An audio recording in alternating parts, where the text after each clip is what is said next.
धूल भरी पगडंडी, चारों ओर सूखे खेत। यही से शुरू होती है सच्चाई की जीत की यात्रा।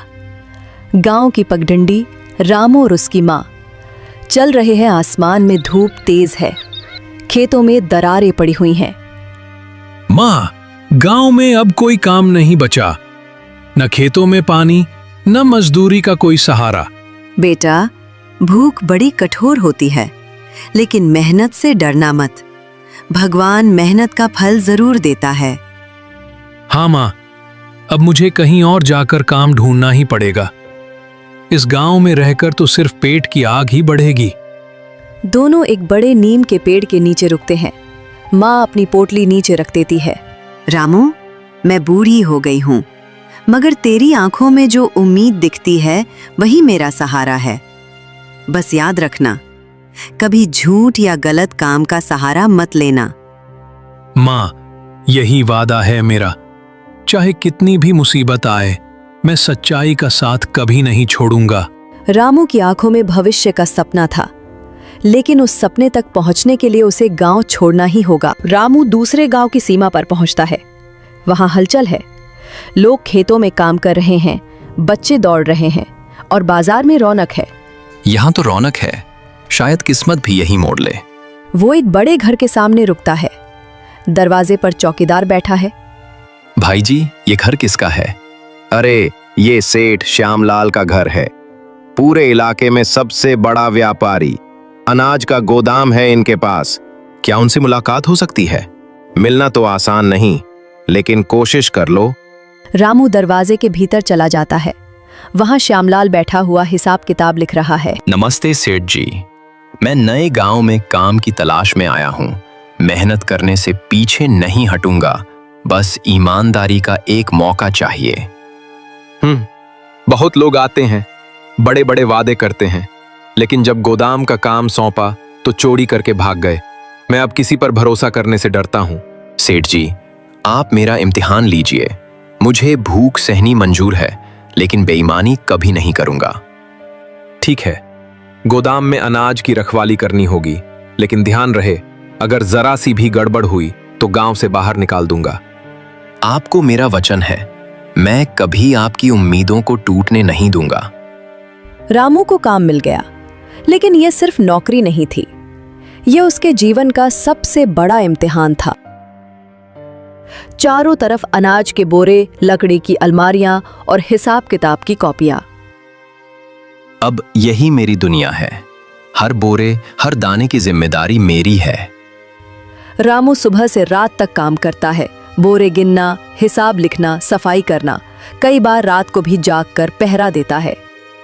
अरे देखो, ये नया लड़का तो दिन रात गोदाम में ही पड़ा रहता है। हाँ, लगता है ईमानदार है, वरना पिछले वाले चौकीदार तो चुपचाप अनाज गायब कर देते थे।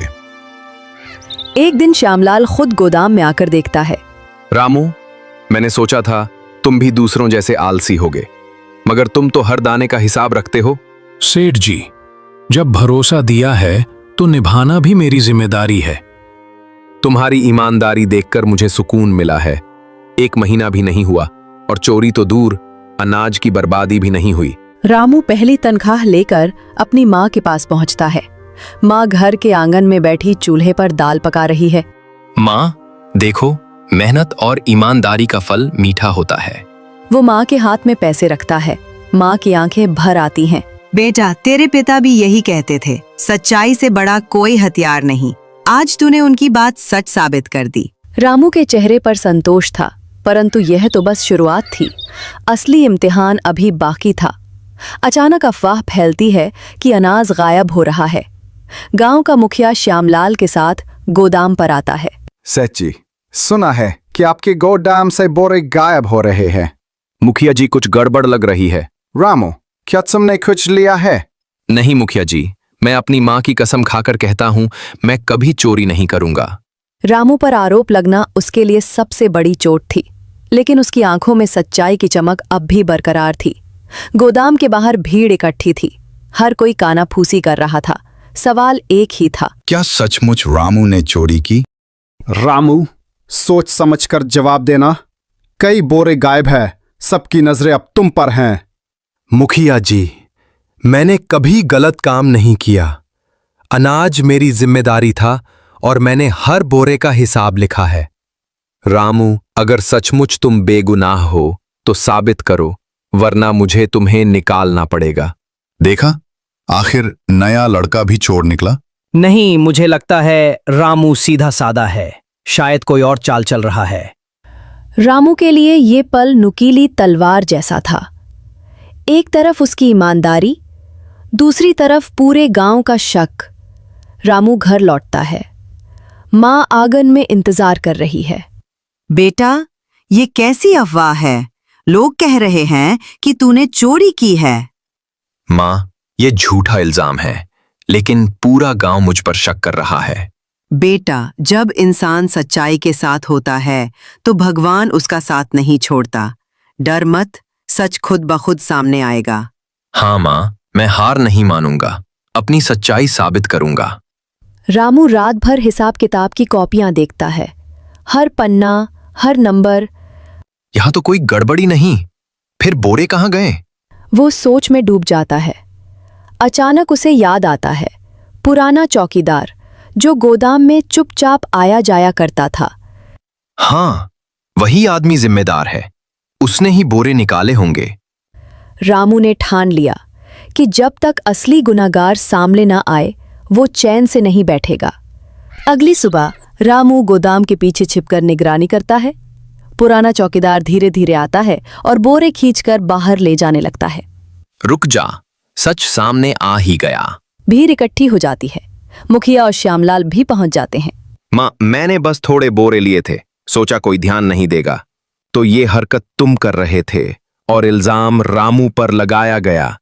सेठ जी, मैंने कहा था ना, मैं बेईमानी कभी नहीं करूंगा। गांव वालों, देख लो, रामू बेगुनाह है। असली गुनाहगार ये चौकीदार निकला। सच की जीत हुई। रामू की जय हो। रामू, मुझे माफ कर दो। मैंने तुम पर शक करके बहुत बड़ी गलती की। आज से तुम मेरे सबसे भरोसेमंद आदमी हो। तुम्हारी तनख्वाह दोगुनी होगी और ये गोदाम अब तुम्हारे भरोसे। सेठ जी, मैं इनाम नहीं चाहता, बस यही चाहता हूं कि हर किसी को मेहनत और सच्चाई का मूल्य समझ आए। आज हम सब ने देखा कि झूठ चाहे कितना भी ताकतवर क्यों ना हो, सच्चाई के आगे टिक नहीं सकता। रामू ने साबित किया है कि ईमानदारी सबसे बड़ी पूंजी है। सही कहा मुखिया जी। हमें भी अब दूसरों पर बिना वजह शक नहीं करना चाहिए। रामू जैसा बेटा हर माँ को मिले। देखा बेटा, भगवान ने तेरा साथ दिया।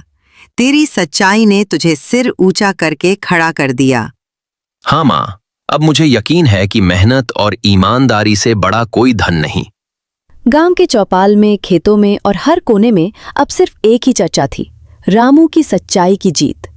रामू ने न केवल अपना नाम रोशन किया, बल्कि पूरे गांव को यह सिखा गया कि ईमानदारी और मेहनत से बड़ा कोई धन नहीं। झूठ चाहे जितनी देर तक टिके, अंत में जीत हमेशा सच की होती है।